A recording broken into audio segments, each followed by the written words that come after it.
2024 में दिल्ली के सिंहासन पर कौन बैठेगा, इसके रुझान आने में करीब 8 घंटे का वक्त बाकी रह गया है। काउंटिंग सेंटर्स पर सबकी निगाहें लगी हुई हैं, जहां सारे उम्मीदवारों की किस्मत ईवीएम में कैद है। कड़ी सुरक्षा के अलावा पार्टियों के कार्यकर्ता भी काउंटिंग सेंटर्स के बाहर पहरा दे रहे हैं। आधी रात के वक्त क्या है इन काउंटिंग सेंटर्स का हाल, बताने के लिए देश भर के 18 काउंटिंग सेंटर से हमारे रिपोर्टर्स जुड़े हुए हैं। लेकिन कड़ी सुरक्षा, करीब 8 घंटे बाद मिलेगा पहला रुझान, जिसका इंतजार पूरा देश कर रहा है। एबीपी न्यूज पर सबसे तेज नतीजे सुबह 6 बजे से लगातार आपको हम दिखाएंगे।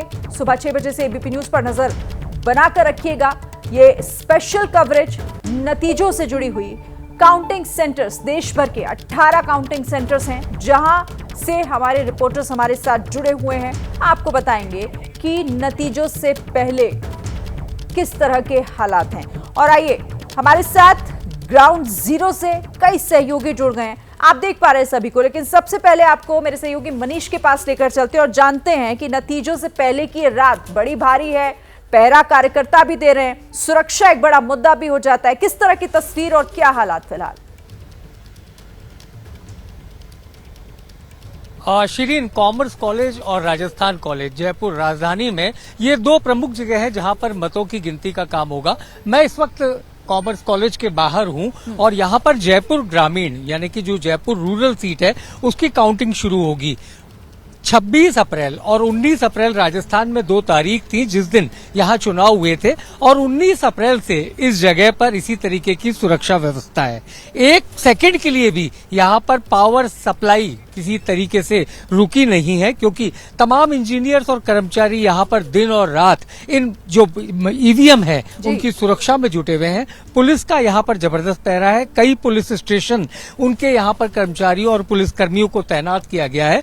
अभी फिलहाल जो पॉलिटिकल पार्टीज के एजेंट हैं उनको भीतर जाने की अनुमति नहीं है। सुबह 6 बजे के करीब जब इस रोड को दोनों तरफ से ब्लॉक कर दिया जाएगा, उसके बाद पहचान दिखाने के बाद उन तमाम एजेंट्स को भीतर जाने दिया जाएगा। जी श्री मनीष, आप नजर बनाकर रखिए, आपके पास मैं फिर से आऊंगी। लेकिन अभी जरा अब जयपुर से निकलकर कोलकाता लिए चलते हैं, पश्चिम बंगाल के, जहां अवधेश मिश्रा हमारे साथ हैं। और अवधेश, वहां तो माहौल पहले से ही चुनाव वाले दिन से ही तनावपूर्ण बना हुआ है। अभी काउंटिंग सेंटर्स पर किस तरह की तैयारियां हैं और क्या वहां से अपडेट? बिल्कुल शिरीन, देखिए, जब चुनाव का परिणाम आता है तो एक इतिहास लिखा जाता है, भले सत्ताधारी दल सत्ता में आए या विपक्ष आए। और आप देखिए, ये है नेताजी इंडोर स्टेडियम कोलकाता का, जहां पर तैयारियां शुरू हो चुकी हैं काउंटिंग के लिए। पॉलिटिकल कैंडिडेट्स का पार्किंग किधर होगा, इसके बाद जो पॉइंट्स होंगे अलग अलग किधर होंगे, ये तमाम चीज़ें हो रही हैं। सुरक्षा के लिहाज से बंगाल बेहद संवेदनशील है। 92 कंपनी जो सेंट्रल फोर्सेज है उनको लगाया गया है। इसके अलावा अगर हम बात करें तो 55 सेंटर्स काउंटिंग के यहां पर बनाए गए हैं बंगाल में। और अगर हम बात करें टेबल्स की तो 4944 टेबल्स हैं और अमूमन 17 राउंड काउंटिंग होगी। 3 टियर सुरक्षा रहेगी पोलिंग जो काउंटिंग सेंटर्स है, क्योंकि सभी ने देखा है कि बंगाल में किस तरीके का बवाल देखने को मिला। बिल्कुल, देश का चुनाव है और इंतजार अब नतीजों का है, लेकिन उससे ठीक पहले काउंटिंग सेंटर्स की तस्वीरें हम आपको दिखा रहे हैं, जानकारी वहां से दे रहे हैं। लिए चलते हैं आपको हैदराबाद। आशीष वहां से मेरे सहयोगी हमें बताएंगे कि अभी क्या कुछ तैयारियां, क्या हालात। आशीष जी, देखिए, ग्रेटर हैदराबाद म्युनिसिपल कॉरपोरेशन के अंदर अगर हम बात करें तो 4 लोकसभा क्षेत्र आते हैं, जिसमें हैदराबाद है, जहां से एमआईएम चीफ असदुद्दीन ओवैसी हैं, उनके खिलाफ माधवी लटा है। उसके अलावा बीआरएस और कांग्रेस के कैंडिडेट हैं। उसके अलावा सिकंदराबाद हैं, केंद्रीय मंत्री यहाँ पर किशन रेड्डी कॉन्टेस्ट कर रहे हैं। अगर हम हैदराबाद और सिकंदराबाद पार्लियामेंट क्षेत्र के मतगणना की बात करें तो 13 कुल मतगणना स्थल बनाए गए हैं, जहाँ पर 16 सेंटर्स होंगे और एक सेंटर है, यह कारवान विधानसभा क्षेत्र का सेंटर है, हैदराबाद पार्लियामेंट के अंदर आता है। और यहाँ भी धारा 144 लागू की गई है, सुरक्षा व्यवस्था कड़ी की गई है। अगर हम बात करें सेंट्रल पैरामिलिट्री फोर्सेस के डिप्लॉयमेंट की, 12 कंपनी जो केंद्रीय सुरक्षा बल की हैं, वो तेलंगाना के 17 लोकसभा क्षेत्रों में शांतिपूर्ण तरीके से कैसे काउंटिंग संपन्न की जाए, इसके लिए डिप्लॉय की गई हैं। ठीक है आशीष, आप रहिए हमारे साथ। आशीष सिंह बेंगलुरु से जुड़ गए हैं, अभी उनका रुख कर लेते हैं और आशीष सिंह से जानते हैं कि वहां पर किस तरह की तैयारियां हैं, क्योंकि सुरक्षा एक बहुत बड़ा मुद्दा हो जाता है, क्योंकि दोनों कई जितनी भी पार्टियां हैं जो पार्टिसिपेट करती हैं, सबके लिए महत्वपूर्ण होता है और सबकी निगाहें बनी रहती हैं इन सेंटर्स पर। निगाहें बनी रहती है और धड़कनें बहुत ज़्यादा तेज रहती है। भारत को ऐसे ही मदर ऑफ डेमोक्रेसी नहीं कहा जाता है। मैं इस समय बेंगलुरु के सेंट्रल कॉन्स्टिट्यूंसी के एक माउंट कैरमल काउंटिंग सेंटर है, यहाँ पर हूँ। कैमरामैन प्रसन्ना मेरे आपको दिखा रहे हैं कि देखिए किस तरह से यहाँ पर कौन कौन से असेंबली कॉन्स्टिट्यूंसी की कहाँ कहाँ पर काउंटिंग होगी, ये सब कुछ यहाँ पर बाकायदा दिखाया गया है। और इस माउंट कैरमल काउंटिंग सेंटर में ये आपको कई लेयर की सिक्योरिटी भी यहाँ पर दिखाई देगी। ग्राउंड फ्लोर पर जो स्टेट पुलिस है उन्होंने भी कड़ा पहरा दिया हुआ है और साथ ही साथ तैयारियां ताकि कल सुबह जब 6 बजे जो चाहे वो पॉलिटिकल पार्टीज के रिप्रेजेंटेटिव्स हो या फिर जो पोलिंग इलेक्शन कमीशन की तरफ से जो रिप्रेजेंटेटिव्स हैं वो सबको पता हो कि एग्जैक्टली किसको कहाँ किस फ्लोर पे जाना है, किस रूम में जाना है। अभी कुछ मिनटों पहले यहाँ पर इस तरह से इस चार्ट को चिपकाया गया है जिसमें साफ साफ दिखाया गया कि कौन सा ऑफिसर किस रूम में जाएगा, कहाँ पे काउंटिंग के समय पे किस असेंबली कॉन्स्टिट्यूंसी के लिए होगा। असेंबली कॉन्स्टिट्यूंसी जो कि 8 अलग अलग असेंबली कॉन्स्टिट्यूंसी यहाँ पर एक लोकसभा कॉन्स्टिट्यूंसी बनाती है, इसलिए एक बहुत बड़े पैमाने पर सेग्रीगेशन करना, प्लान करना, ये सब कुछ तैयार कर लिया गया है। चाहे वो सुरक्षा हो या फिर काउंटिंग को लेकर तैयारी, यहाँ पर दोनों ही अपने तैयारियां मुकम्मल हो चुकी हैं। कई जगहों पर आखिरी जो तैयारियां हैं वो पूरी की जा रही हैं। सभी आप हमारे साथ रहिए, कुछ और भी मेरे सहयोगी जुड़े हुए हमारे साथ। लेकिन मतगणना से ठीक पहले कांग्रेस के अध्यक्ष मल्लिकार्जुन खड़गे ने देश के ब्यूरोक्रेट्स के नाम एक चिट्ठी लिखी है। सभी सिविल सेवकों और अधिकारियों से हमारी अपील, हमारे प्रिय सम्मानित सिविल सेवकों और अधिकारियों, मैं आपको विपक्ष के नेता और भारतीय राष्ट्रीय कांग्रेस के अध्यक्ष की हैसियत से ये पत्र लिख रहा हूं। उन्होंने लिखा है कि चुनाव ड्यूटी में दबाव ना बनाएं। सभी जो चिट्ठी ब्यूरोक्रेट्स को लिखी गई है खड़गे की तरफ से, उसमें क्या लिखा गया है वो हम आपको बता रहे हैं। उन्होंने कहा है कि 18वीं लोकसभा के लिए चुनाव संपन्न हो चुके हैं और कल 4 जून 2024 को मतगणना होगी।